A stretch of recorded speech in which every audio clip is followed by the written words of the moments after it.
Yesterday's prophecies, today's news.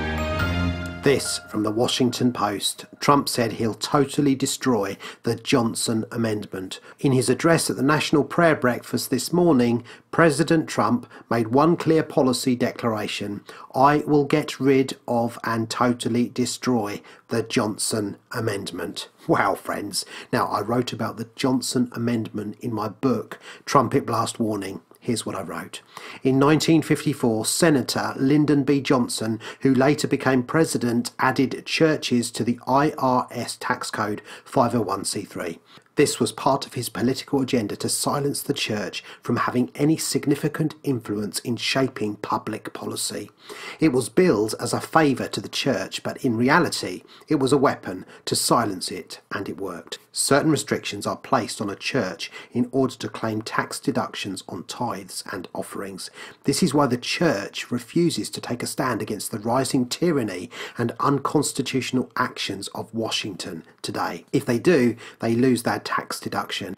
They have been muzzled from expressing any political convictions. Think about it. When was the last time a megachurch pastor publicly spoke out about the encroaching police state, the loss of liberty, or dared to question the Obama administration? This silence has deceived God's people into believing that everything is okay. Pastor Chuck Baldwin of Liberty Fellowship, Liberty Advocate and presidential nominee in the 2008 presidential elections, has chosen for his church to opt out of the IRS tax deduction after having been under its control for many years.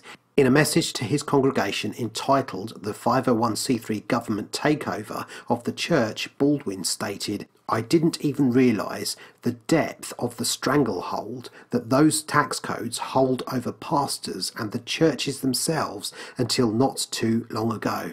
The depth of intimidation and evil that is held over the necks of the heads of churches relative to the 501c3 tax-exempt status cannot be overstated.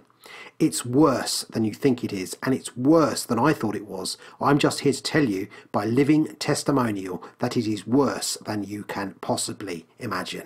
Now, friends, it's important to remember that Hitler silenced the church. That's what dictators have to do. They need to remove the obstacles out of their way. And you better believe it, friends, the church is the single most obstacle standing in the way of the New World Order. If Trump manages to pull this off, the church in America will have its voice back for the first time in 60 years. Praise God.